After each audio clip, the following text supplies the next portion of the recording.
இன்னொரு பக்கம் நேட்டோவுக்கு அடிவயரில் கலங்க ஆரம்பிச்சிருக்கு. ட்ரம்ப் நீ தானே சொன்ன நிறுத்தத்தை கொண்டு வந்துடுவேன், நிறுத்தத்தை கொண்டு வரலன்னா என்ன ஆகும், நீ சொன்னதை நீ நடத்தி காட்டு அப்படின்னு சொல்கிறாங்க.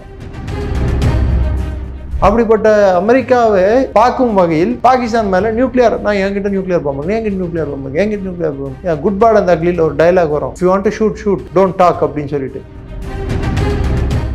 கலர்ட் பீப்புள் அப்படின்வாங்க, அவர்களை தேடி கொள்றது இதுதான் தொழில் அந்த கிளானுக்கு. அந்த மாதிரி மைண்ட் செட் கொண்ட ரிப்பப்ளிக்கன் நபர் தான் இந்த லிண்ட்சே கிரஹாம். ரஷ்யா தான் சுகாய் 57 ரஷ்யா தான் வரும்போது நம்ம என்ன பண்ணோம், F-35 தான் தரையிறக்கி டீ கடையாக ஒன்று வச்சிருக்கோமே நம்ம ஒப்புக்கு ஒன்று திருவனந்தபுரம் ஏர்போர்ட்டில். இது வரைக்கும் அது கிளம்பிச்சா? ஏன்னா சேர்த்து வைக்கிறது வந்து ஒவ்வொரு குடும்பத்தோட ஒரு, அதாவது அடுத்த தலைமுறைக்கும் அவங்க குழந்தைங்களுக்கும் சேர்த்து வைக்கிறது ஒரு கடமையாக பார்க்கறது. பேசிக்கலி ஏஷியன் கண்ட்ரிஸ்க்கு எல்லாருக்குமே அந்த ஒரு திங்கிங் இருக்கும். அதுவும் குறிப்பிட்டு இந்தியர்களுக்கு அது கொஞ்சம் அதிகம். சும்மா ஆகாஷ் என்ற பேரை கேட்டாலும் சும்மா அதிருது இல்லை, பிரம்மோஸ்ன்னு சொன்னாலே அடிவயிறு கலங்குது இல்லை. இதெல்லாம் இந்தியாவிலேருந்து வந்தது தானே, அமெரிக்கா கொடுக்கல இல்லை. அப்போது பிரம்மோஸ் மிசைல் அந்த புதுசு சந்தித்தோம். அவங்க அவர் வந்து அந்த பாகிஸ்தானி மேஜர் ஜெனரல் வந்து உங்கள் மிசைல் எப்படி என்னன்னு கேட்டார். அவருக்கு எல்லாத்தையும் புரிய வச்சோம் நாங்கள், மிசைல் என்ன ஏதுன்னு. இந்த மிசைல் வாங்கணுன்னா இல்லை இது எப்படி இது பண்ணணும், ப்ரொக்யூர் பண்ணோன்னா எப்படி, பாகிஸ்தானுக்கு நாங்கள் ஃப்ரீயாகவே அனுப்பி விட்டுருவோம், காசெல்லாம் வேணாம் அப்படின்னு. காசெல்லாம் வேணாம், for you it is free அப்படின்னு சொன்னேன். அதுக்கப்புறம் அந்த ஆள் அங்கே நிற்கவே இல்லை, போயிட்டாரு. இன்னைக்கு யூபிஐ இன்டர்ஃபேஸை வந்து அமெரிக்கா பார்த்து பயப்படுது, யூபிஐ பார்த்து பயப்படுது. ஆனால் மிஞ்சுற மாதிரி ஆயிட்டாங்கன்னு வச்சுக்கோங்க. மிஞ்சினால் கெஞ்சுவார், கெஞ்சினால் மிஞ்சுவார். இதுதான் அமெரிக்கா. நியூக்ளியர் டெஸ்ட் பண்ணோம், சாங்ஷன் எடுத்து வந்தான், ஒர்க் அவுட் ஆகல. 2வது வருஷமே இந்தியாவுக்கு டூருக்கு வந்துட்டான் கிளின்டன்.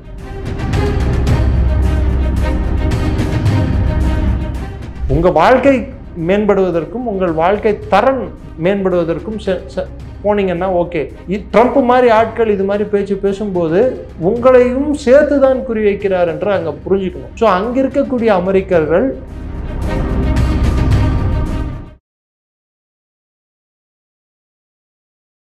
இளையபாரத நேயர்களுக்கு வணக்கம். இன்னைக்கு நம்ம நேர்காணல நம்ம சிறப்பு விருந்தினர் defence expert doctor Niranjan sir அவர்கள் தான்.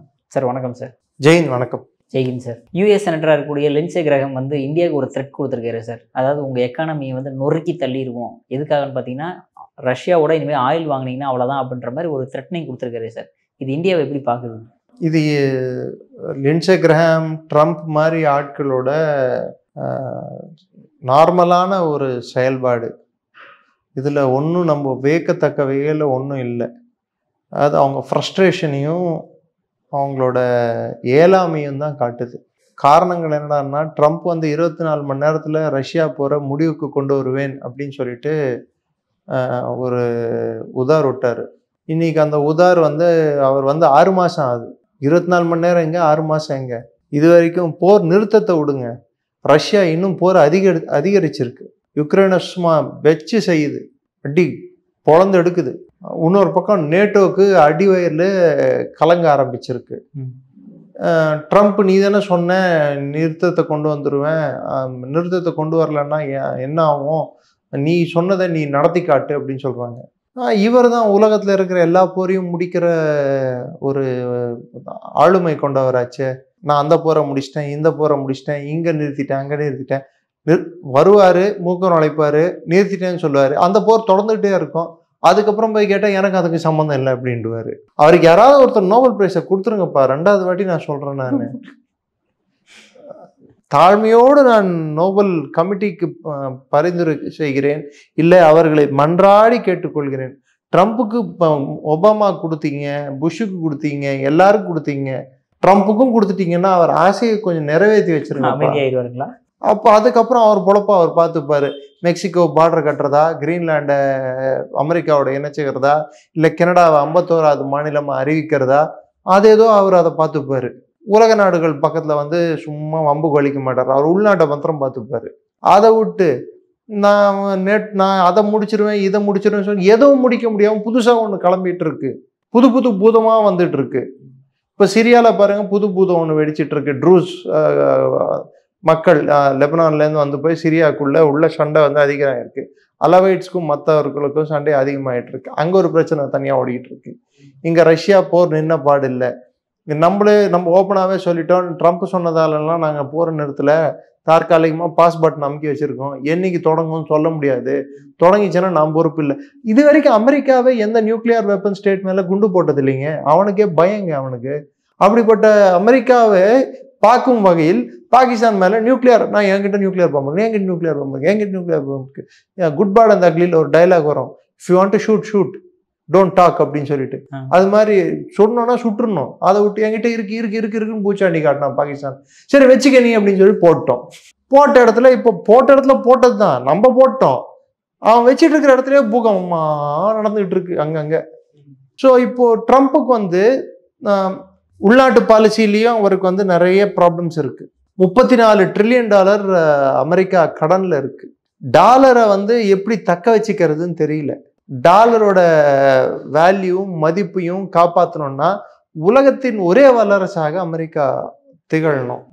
அவங்களோட செனட் கமிட்டியோட தலைவர் தான், பட்ஜெட் கமிட்டியோட தலைவர் தான் இந்த லிண்ட்சே கிரஹாம் அப்படின்னு சொல்லக்கூடிய. அவர் கரோலினா மாகாணத்தை சேர்ந்தவர்.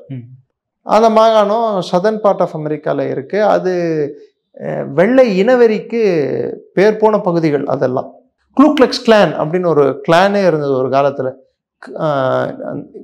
கலர்ட் பீப்புள் அப்படின்னு சொல்லுவாங்க பார்த்தீங்களா. அப்போ வந்து அவங்கள பிளாக்ஸ் அப்படின்வாங்க. இப்போ சொல்லக்கூடாது மாதிரி கலர்ட் பீப்புள் அப்படின்வாங்க. அவர்களை தேடி கொள்றது இதுதான் தொழில் அந்த கிளானுக்கு. அந்த மாதிரி மைண்ட் செட் கொண்ட ரிப்பப்ளிக்கன் நபர் தான் இந்த லிண்ட்சே கிரஹாம். இவர் என்ன சொல்லியிருக்காரு, இந்தியா மேலே 100% டேரிஃப் போடுவேன், நான் அப்படியே க்ரஷ் பண்ணிடுவேன்.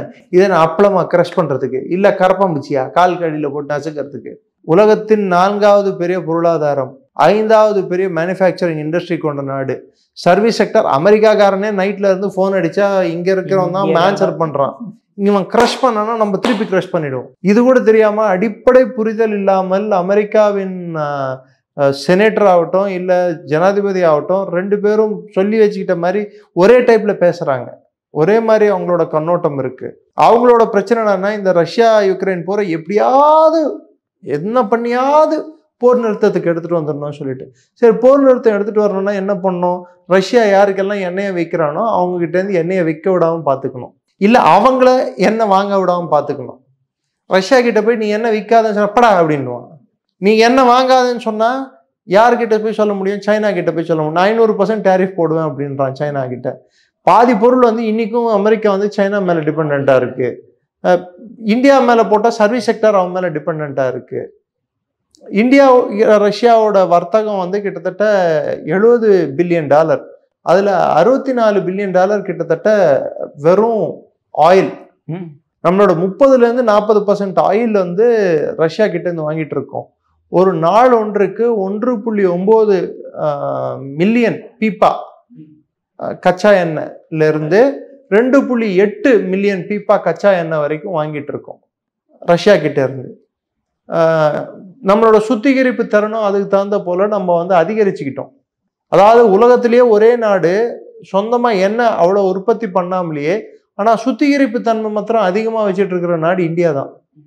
கிட்டத்தட்ட 400 மில்லியன் மெட்ரிக் டன் வரைக்கும் அதிகரிக்க போறோம் நம்மளோட சுத்திகரிப்பு தன்மையை. இப்போ 330 மில்லியன் மெட்ரிக் டன் என்னவோ இருக்கு நம்ம கெப்பாசிட்டி. இது அதிகப்படுத்திட்டே போறோம் நம்ம. அப்போ நம்ம ஆயில வந்து மற்ற நாடுகளுக்கும் வித்துட்டு இருக்கோம். இந்தியா வந்து வெறும் ரஷ்யா கிட்ட இருந்து மாத்திரம் எண்ணெய் வாங்கல. நிறைய பேர் நினைச்சிட்டு இருக்க ரஷ்யா கிட்ட இருந்து தான் வாங்குறோம். ஆமா, அதிக எண்ணெயை ரஷ்யா கிட்ட இருந்து வாங்குறோம். அதை தவிர்த்து கிட்டத்தட்ட 40 நாடுகள் கிட்ட வாங்கிட்டு இருக்கோம், இன்க்ளூடிங் அமெரிக்கா. அமெரிக்கா மாத்திரமே 4,49,000 பேரல், அதாவது பீப்பா கச்சா எண்ணெய் இந்தியாவுக்கு ஒரு நாளைக்கு வித்துட்டு இருக்கு. அப்கோர்ஸ் 2 லட்சம் அதிகம். 2 மில்லியன் அப்படின்னா 20 லட்சம். இவனோட 5 மடங்கு அதிகம். ஸ்டமக் பர்ன், அது பேர் வயிற்றெரிச்சல் அப்படின்னுவாங்க. ஸோ இதுக்கு மேலேயும் ஒரு காமெடி சொல்றேன். அமெரிக்காவும் மற்ற நாடுகளும் சேர்ந்து ரஷ்யா மேல பொருளாதார தடை விதிச்சு அவங்க எண்ணெயை இந்த விலைக்கு மேல கொடுத்து யாரும் வாங்கக்கூடாதுன்னு சொன்னாங்க. அப்படி சொன்னது பிற்பாடு அவங்க விலை குறைந்த விலை எண்ணெயை தான் நம்ம வாங்கிட்டு இருக்கோம். அந்த குறைந்த விலை எண்ணெயை வாங்காதுன்னு சொல்றதுக்கு உனக்கு என்ன தார்மீக உரிமை இருக்கு? ஆமாம் சார், ரஷ்யா வந்து வெரி நெய்பரிங் கண்ட்ரி மாதிரி தான் இருக்காங்க. அமெரிக்கா அந்த லாங் டிஸ்டன்ஸ் இருக்காங்க. இப்போ யாரோட ஆயில் வாங்கினா நம்மளுக்கு வந்து சிம்பிள் சார். நாளைக்கு சூயஸ் கால்வாய் வந்து மூடிட்டாங்கன்னு வச்சுக்கோங்க. சூயஸ் கால்வாய் ஏதோ பிரச்சனைல மூடப்படுது. அதுக்கப்புறம் நம்மளுக்கு வர வேண்டிய டிராவல் டிரான்ஸ்போர்ட் எல்லாம் அதிகரிச்சதுன்னா நம்ம நாடு வந்து இன்னைக்கு உற்பத்தி என்பதுதான் ஒரு நாட்டின் முதுகெலும்பு. சர்வீஸ் செக்டார்ன்றது வந்து அதுக்கு அடுத்தபடி தான் வரும். ஆனால் நம்ம இந்தியாவை சர்வீஸ் பேஸ்ட் எக்கானமியாக வச்சுட்டு இருக்கிற வரைக்கும் எல்லாரும் சந்தோஷப்பட்டாங்க. இங்கே உட்காந்துட்டு அமெரிக்காவுக்கு நைட்டில் வந்து பேரை மாற்றிட்டு பேசுறது. உதாரணத்துக்கு உங்கள் பேர் விக்ரம்ன்ற பேரை விக்டர்ன்னு சொல்லிட்டு நீங்கள் பேரை மாற்றிட்டு பேசுறது, நிரஞ்சன்ற பேரை நெல்சன்னு நான் மாற்றிக்கிட்டு பேசுறது, அப்படின்றது, இதெல்லாம் பண்ணிட்டு இருந்தோம் நம்ம. அதுக்கு பதிலாக இந்த அரசாங்கம் வந்தப்புறம் சர்வீஸ் செக்டாரும் வளரட்டும், அதே சமயத்தில் உற்பத்தியும் மேனுஃபேக்சரிங் செக்டாரும் இன்னைக்கு 5வது இடத்துல நம்ம இருக்கோம். இந்த 5வது இடத்துல இருக்கிறோம்னா ஒரு உற்பத்தி இருக்கிற நாடுக்கு ஃபியூயல் தேவை. எண்ணெய் வந்து முக்கியமான ஒரு சோர்ஸ் எனர்ஜிக்கு, அது தேவை. டிரான்ஸ்போர்ட்டேஷனுக்கு ஃபியூயல் தேவை. நிறைய விஷயங்களுக்கு ஃபியூயல் வந்து ஒரு முக்கியமான ஒரு திரவ பொருளாக இருக்கு. அதனால நம்ம அது யார்கிட்ட சீப்பாக கிடைக்குதோ அவங்க கிட்ட தானே நம்ம வாங்க முடியும். இவன் சொன்ன ரேட்டுக்கு வாங்குறதுக்கு நம்ம என்ன இது என்ன மன்மோகன் காலம் அரசா இது? கொத்தடிமையா? இண்டிபெண்டன்ட் ஃபாரின் பாலிசி இந்தியா வச்சுட்டு இருக்கிறது அவங்களால அதை ஜீர்ணிக்க முடியல.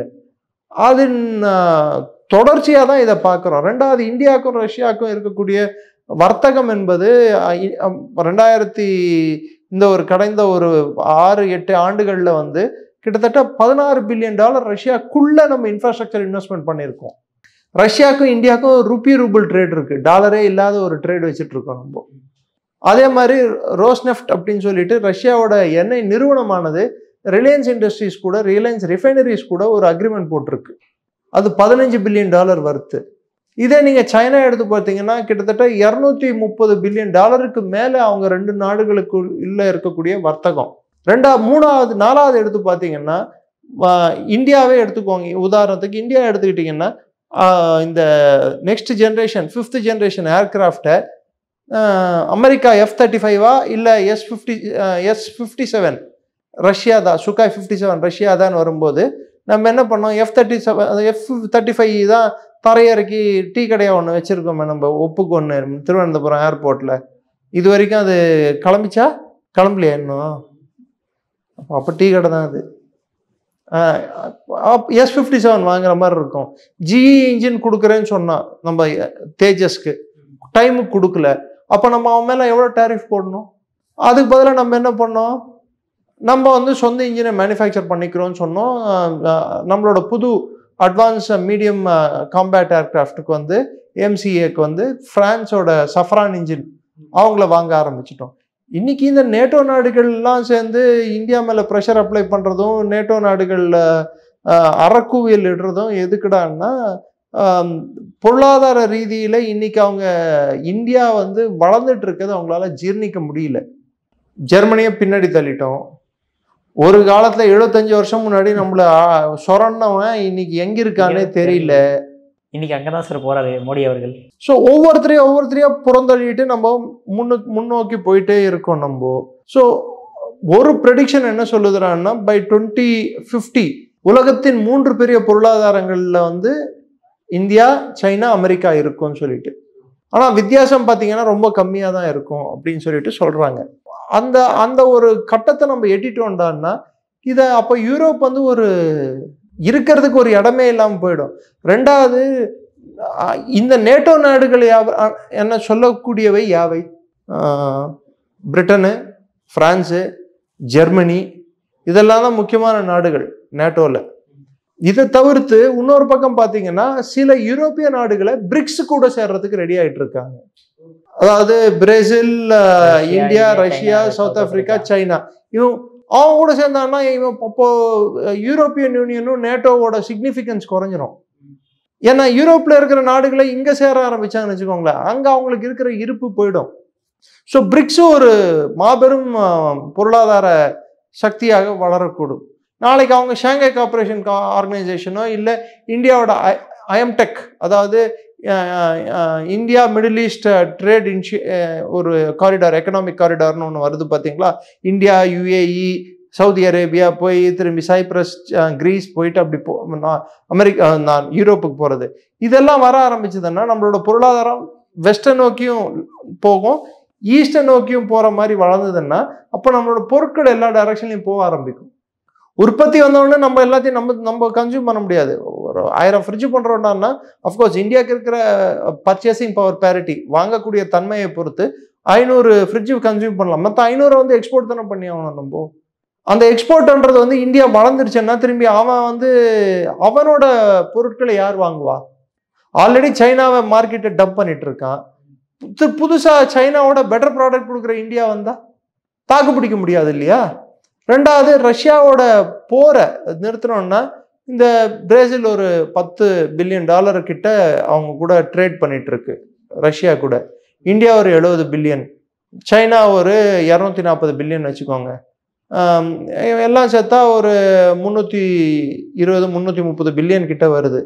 மொத்த ரஷ்யா எக்கானமி 2.5லேருந்து 2.2லேருந்து $5 ட்ரில்லியன், $2.2 to $2.5 ட்ரில்லியன். அது ஒரு கணிசமான சதவீதம் இந்த 3 நாடுகள் மொத்தத்துலேருந்து பணம் வருது அவங்களுக்கு. ஸோ இந்த பணத்தை நிறுத்திட்டா, இந்த வர்த்தகத்தை நிறுத்திட்டா, இந்த எண்ணெய் சார்ந்த ஒரு அந்த இந்த நாடுகளுக்கு இடையே இருக்கக்கூடிய அந்த வர்த்தகத்தை தடை செஞ்சுட்டா யுக்ரைன் போர் நின்றுடும். இப்போ மறைச்சு வச்சுட்டா கல்யாணம் நின்றுடும். அது நடக்க போறது இல்லை. விளாடிமிர் புட்டினை பொறுத்த வரைக்கும் ஜெலன்ஸ்கியோட பதவி பறிக்கப்பட வேண்டும். ஜெலன்ஸ்கி யுக்ரைனின் ஜனாதிபதியாக தொடரக்கூடாது. ஜெலன்ஸ்கி தொடர்ந்தால், போரை நிறுத்தினால் புட்டினின் நிலைமை ரஷ்யாவில் மோசமாயிடும். ஏன்னா இத்தனை நாள் நீ போர் புரிஞ்சது ஜெலன்ஸ்கிக்கு எதிராக, நீ போரை நிறுத்துறன்னா அப்போ நீ இடத்த கேப்சர் பண்ணலாம், என்ன தவறாலும் கேப்சர் பண்ணலாம், அவனை அகற்றாம போரை நிறுத்தினா அப்போ நீ தோத்துதான் அர்த்தம். அது எப்படி புட்டின் ஒத்துப்பாரு? ஸோ மூணாவது ஒரு பாயிண்ட் என்னடான்னா, இந்த பிரிக்ஸ் அமைப்பானது வந்து கட்டமைக்கிறதும், இந்த SCO அமைப்பானது அதோட பரிணாம வளர்ச்சி இப்போ அடைஞ்சிட்டு வருது. ஈரான், மற்ற நாடுகள் ஒவ்வொரு நாடாக சேர்ந்துட்டு வருது SCOவில். இது அமெரிக்காவுக்கு ஒரு அச்சுறுத்தலை கொடுத்துட்டு இருக்கு. ரெண்டாவது, America is the bully in the town. முட்டிடுவேன், அப்படி வன் பண்ணுவேன் அப்படின்னு சொல்லிட்டு சும்மா எகுரும் துள்ளும். பட் அதுக்கும் ஒரு லிமிட் இருக்கு. அமெரிக்காவுக்கு இருக்கக்கூடிய பல வீக்னஸஸ்ல ஒரு weaknesses, they have an ageing population. அவங்க பொருளாதாரம் இன்னைக்கு $36 ட்ரில்லியன், 34 ட்ரில்லியன் கடன்ல இருக்காங்க. ஸோ அவங்களோட உற்பத்தியோட எக்கானமியோட கடன் அதிகமா இருக்கு. ஏன்னா சும்மா பாரோ பண்ணிக்கிறது வங்கியில இருந்து, அவங்களே நோட் அடிச்சுக்கிறது.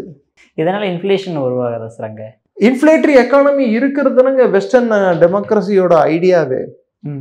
அதாவது இந்திய கலாச்சாரமோ இந்திய டெமோக்ரஸியோட ஐடியா வந்து இன்ஃப்ளேட்டரி எக்கானமியா இருக்கிறது இல்லை. ஏன்னா நம்மளுக்கு inflation is bad for us. இங்க வந்து கையிருப்பு வச்சுக்கிறதும் சேர்த்து வைக்கிறதும் திருட்டுத்தனமாவோ இல்லை, அப்பாவுக்கு தெரியாம பையன் சேர்த்து வைக்கிறது, அப்பா தனியா சேர்த்து வைக்கிறது, வீட்டில் 2 ஆம்பளைங்களை சேர்த்து வைக்காட்டி கூட அம்மாவோ ஒய்ஃபோ யாரோ ஒருத்தங்க எங்கேயோ ஒரு தேவைக்காக அவங்க எடுத்து வச்சுக்கிறது, நாளைக்கு வரப்போற தேவைக்கு. அத சேமிப்பு என்ற கான்செப்ட் வந்து இந்தியாவில் இருக்கு. அதை அழிக்கணும்ன்றது அமெரிக்காவோட ஒரு ஒரு thinking perspective. So spend thrift எக்கானமியா இந்தியா மாற்ற பார்க்கறது, அந்த ஸ்பெண்ட் த்ரிஃப்ட் எக்கானமியாவும் அந்த கல்ச்சராகவும் இந்தியாவை மாற்ற ட்ரை பண்ணாங்க. இவனுங்க தேர மாட்டானுங்க, இவனுங்க புத்தி இவனுங்களை விட்டு போகாது, இவனுங்க ஹோட்டலுக்கு போனால் கூட லெஃப்ட் சைடு பார்க்க மாட்டானுங்க, எப்பவுமே ரைட் சைடு பார்த்து தான் மெனுவை ஆர்டர் பண்ணுவாங்க. மெனுவில் வந்து தண்ணி தான் சீப்புன்னு நினச்சாங்கன்னா அதை ஆர்டர் பண்ணிட்டு குடிச்சிட்டு போவானுங்களே தவிர்த்து ரைட் சைடு பார்க்க மாட்டாங்க. ஏன்னா சேர்த்து வைக்கிறது வந்து ஒவ்வொரு குடும்பத்தோட ஒரு, அதாவது அடுத்த தலைமுறைக்கும் அவங்க குழந்தைங்களுக்கும் சேர்த்து வைக்கிறது ஒரு கடமையாக பார்க்கறது. பேசிக்கலி ஏஷியன் கண்ட்ரிஸ்க்கு எல்லாருக்குமே அந்த ஒரு திங்கிங் இருக்கும். அதுவும் குறிப்பிட்டு இந்தியர்களுக்கு அது கொஞ்சம் அதிகம். இந்தியாவுக்கு அமெரிக்காவுக்கு அப்படி இல்லை. 5 நாள் வேலை பார்த்து 2 நாள் நல்லா கூத்தடிச்சுட்டு அதை மொத்தமாக ஒழிச்சிட்டு எல்லாத்தையும் முடிச்சு கட்டிட்டு திரும்பி 5 நாள் உழைக்கிறது. ஸோ அதனால அந்த எக்கானமி மெயின்டைன் ஆகிட்டு இருக்கு. ரெண்டாவது நீங்கள் எடுத்து பார்த்தீங்கன்னா நேட்டோ வந்து அவனோட போரை வந்து அமெரிக்கா இத்தனை நாள் சண்டை போட்டுருந்து யுக்ரைனுக்கு காசு கொடுத்து. இப்போ ட்ரம்ப் என்ன சொல்கிறான், நான் ஏன்டா உன் சண்டைக்கு நான் ஏன் காசு கொடுக்கணும், நீ செலவு பண்ணு அப்படின்றான். இவன் என்ன சொல்கிறான், நேட்டோ என்ன சொல்கிறான், நான் ஏன்டா செலவு பண்ணோம், நானா வந்து யுக்ரைனை நேட்டோவில் சேர்த்துக்கிறேன்னு சொன்னேன், நீ தானடா வாய் விட்ட, அதுக்கு தான் நீ இத்தனை நாள் கொடுத்தல, இப்போ நீயே கொடு அப்படின்றான். நீ தானே சொன்ன வந்த உடனே ஒரு நாளில் புட்டின் எனக்கு அடிபடிஞ்சிருவாருன்னு சொல்லிட்டு எங்கே பணிஞ்சார் சொல்லு அப்படின்னு சொல்கிறான். ஸோ அவங்களுக்குள்ளே இருக்கக்கூடிய விபேதங்களும் அவர்களுக்குள்ளே இருக்கக்கூடிய கோட்பாடு ரீதியான பிரச்சனைகளால் அவங்க என்ன பண்ண பார்க்குறாங்க, இந்த போர் நிறுத்தம் எப்படியாவது வந்துடாதான்னு பார்க்குறாங்க. ஆனால் இந்த போர் நிறுத்தமானது எக்காரணத்தை கொண்டும் யுக்ரைன் அடிபணியாமல் நிலப்பரப்பாலையும் அரசியல் ரீதியாகவும் அதற்கு ஒரு நிரந்தர தீர்வு காணாமல் புட்டின் விட மாட்டார். அதே சமயத்தில் அமெரிக்கா வந்து சைனாவை மிரட்டுறதோ இந்தியாவை மிரட்டுறதுக்கு முன்னாடி ஒரு நண்பன், ஒரு நட்பு நாடு அப்படின்னு நீங்கள் அறிவித்த ஒரு நாட்டை நான் க்ரஷ் பண்ணிடுவேன், நான் ஷூ போட்டு குடிச்சிருவேன், இப்படி சொல்கிறது வந்து ஒரு 2 நாடுகளுக்கு இடையே உள்ள ஒரு நட்புறவை எந்த அளவுக்கு அது பாதிக்கும், இந்த பாதிப்பால் அஃபெக்ட் ஆகிறது யார் என்பதை அந்தந்த நாட்டில் இருக்கக்கூடிய தலைவர்கள் புரிந்து கொள்ள வேண்டும். ட்ரம்ப் என்ற ஒரு ஜனாதிபதி அவரோட திங்கிங் ஸ்டைலோ அவர் பண்ணுறதோ வந்து ஒரு குளறுபடியாக தான் இருக்குது. இந்த பில்லானது பாஸ் ஆகணும், காங்கிரஸ்ல செனேட்டில் பாஸ் ஆகணும் அப்படின்னா தாக்கல் பண்ணுறதுக்கு முன்னாடி அது ஸ்டாண்டிங் கமிட்டிக்கு போகும். இங்கே ஸ்டாண்டிங் கமிட்டின்றது அங்கே கமிட்டி ஃபார் பட்ஜெட் அப்படின்னு சொல்லுவாங்க, செனட் கமிட்டி, செலக்ட் கமிட்டி அப்படின்வாங்க, அதுக்கு போயிருக்கு. அதோட சேர்மன் தான் இந்த லிண்ட்சே கிரஹாம். அங்கே தான் இவர் வாய் விட்டுருக்காரு, நான் அது பண்ணிடுவேன் இது பண்ணிடுவேன். சரி, அது வந்து பல கட்டங்களை தாண்டி அது சட்டமாக்கும். இல்லை ட்ரம்ப் குறுக்கொழியில் சட்டம் பண்ணோன்னு பார்த்தாருன்னு நினச்சிக்கோங்க, சரி சட்டம் பண்ணட்டும், என்ன ஆக போகுது? India is well insulated from these type of shocks. ஆமாம், அதெல்லாம் வெறும் ஒரு நாடு கிட்ட வாங்கலை, 40 நாடு கிட்ட வாங்கிட்டு இருக்கோம். கையிருப்பு எண்ணெய் வந்து இந்த அரசாங்கம் வந்தப்புறம் கிடங்குகள், எண்ணெய் கிடங்குகள் அண்டர் கிரவுண்ட்லேயே நம்ம வந்து பல மாதங்களுக்கு தேவையான கச்சா எண்ணெயை வந்து தேக்கி வச்சிருக்கோம். நம்ம போர்க்கால அடிப்படையில் அதை வந்து நாளைக்கு ஏதாவது ஒரு பெரிய பிரச்சனை, ஒரு போர் சூழ்ந்தது, அந்த காலகட்டத்தில் தேவை என்று அங்கே தேக்கி வச்சிருக்கோம். ஓகே சரி, இப்போ இவ்வளோ பிரச்சனைகள் ட்ரம்ப் வந்து குடைச்சல் கொடுத்துட்டு இருக்காரு இந்தியாவுக்கு. இந்தியா எதனால அமெரிக்காவை டிபெண்ட் பண்ணி இருக்கணும்னு நினைக்குது? ஆல்ரெடி நம்ம எல்லாத்துலேயுமே நம்ம எந்த நாடுமே இன்னொரு நாடு மேலே டிபெண்ட் பண்ணி இருக்கணும்ன்றது இந்தியா நான் என்னோட கண்ணோட்டம் இல்லை. ஒரு நாடு இன்னொரு நாடு கூட சுமூகமான உறவையும், அந்த உறவானது பொருளாதார ரீதியில், பாதுகாப்பு ரீதியில், இராணுவ ரீதியில் இருக்க வேண்டும் என்பதுதான் கண்ணோட்டமாக இருக்கணுமே தவிர்த்து யாரும் யாருக்கும் சளைச்சவங்களும் இல்லை, யாருக்கும் அடிபணி வேண்டிய தேவையும் இல்லை. 500 ஆண்டுகள் அமெரிக்காவோட வயசு. பல கட்டடங்களே 500 ஆண்டுகளுக்கு மேலே இருக்கு இந்தியாவில். தஞ்சை பெரிய கோயில் 1000 வருஷம். இவனுங்க உலகத்துல எப்படி ஷிப்பு ஓட்டணும் கத்துக்கிறதுக்கு முன்னாடி கடாரம் கண்ட சோழன் பேர் எடுத்த நாடு இந்த நாடு. பல வல்லரசுகள் வாழ்ந்ததும் வீழ்ந்ததும் இந்த நாட்டின் வரலாறு. Sun never sets for the British எம்பையர்னு சொன்ன அது கூட சன்செட்டை காட்டினது நம்ம தான். ஓகே, அது காந்தியால காட்டப்பட்டதா இல்லை நேதாஜியால காட்டப்பட்டதான்றது அடுத்த சர்ச்சை. அது but sun has set. So America வந்து இந்தியாவை வந்து பயமுறுத்தியோ இல்லை இது மாதிரி அச்சுறுத்தல் கொடுத்தோ இந்தியா அவர்களுக்கு அடிபணியும் அப்படின்னு நினைச்சா மோடியோ இல்லை இந்தியாவின் வெளியுறவுத்துறை அமைச்சர் ஜெய்சங்கரோ அவர்கள் இரண்டு பேரையும் ட்ரம்ப் அரசாங்கம் சரியாக புரிந்து கொள்ளவில்லை என்பதுதான் அர்த்தம். ஆபரேஷன் சிந்தூர்லேயே வந்து காட்டிட்டோம். நம்ம நாங்கள் தன்னிச்சையாக செயல்பட்டாலோ எங்கள் நாட்டின் இங்கிருக்கும் டெக்னாலஜி, அதாவது தொழில்நுட்பத்தையும் இங்கிருக்கும் என் நாட்டு மக்கள் மீது நாங்கள் நம்பிக்கை வச்சு நாங்கள் சில விஷயங்களை நாங்கள் ஒழுங்கா பண்ணாலே உலகம் ஆடிடும். சும்மா ஆகாஷ் என்ற பேரை கேட்டாலும் சும்மா அதிருது இல்லை. பிரம்மோஸ்ன்னு சொன்னாலே அடி வயிறு கலங்குது இல்லை? இதெல்லாம் இந்தியாவிலேருந்து வந்தது தானே, அமெரிக்கா கொடுக்கல இல்லை?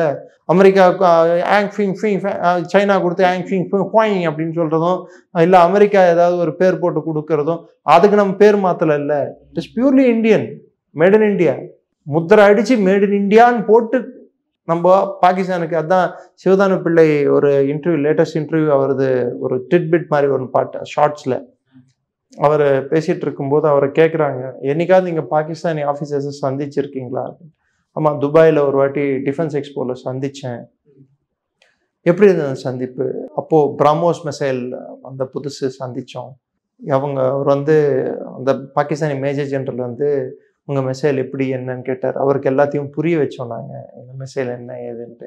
இந்த மிசைல் வாங்கணும்னா இல்லை இது எப்படி இது பண்ணணும், ப்ரொக்யூர் பண்ணோன்னா எப்படி? பாகிஸ்தானுக்கு நாங்கள் ஃப்ரீயாகவே அனுப்பி விட்டுருவோம், காசெல்லாம் வேணாம் அப்படின்னு. காசெல்லாம் வேணாம், for you it is free அப்படின்னு சொன்னேன். அதுக்கப்புறம் வந்தாங்க, நிற்கவே இல்லை, போயிட்டாரு. அது மாதிரி பாகிஸ்தானுக்கு எதுவாக இருந்தாலும் ஃப்ரீயாக கொடுத்துருவோம் நம்ம, இது மாதிரி இதெல்லாம்.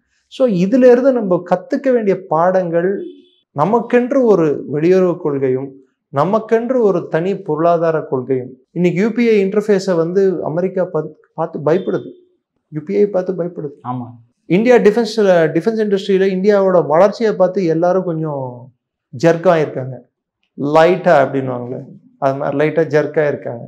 ஸோ நிறைய பேருக்கு இந்த ஜர்க்கு என்ன அது கண்டினியூ ஆகிட்டு இருந்ததுன்னா, அவங்க அப்போ என்ன ஆவாங்க, குரூப் ஆவாங்க. எப்படி இந்தியாவை அடக்கிறது, உள்நாட்டில் எப்படி அமளி ஏற்படுத்துறது.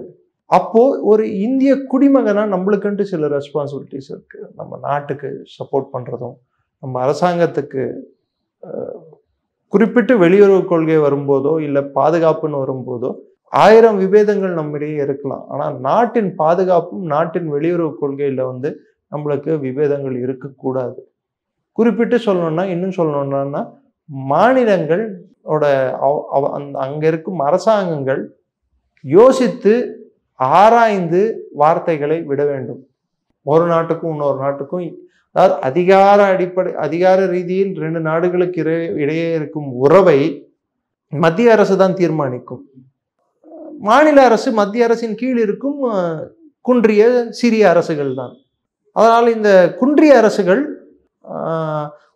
அவர்கள் மத்திய அரசை எதிர்த்தோ இல்லை அதற்கு நேர்மாறான ஒரு நிலைப்பாடையோ எடுப்பது நாட்டுக்கு நல்லதில்லை.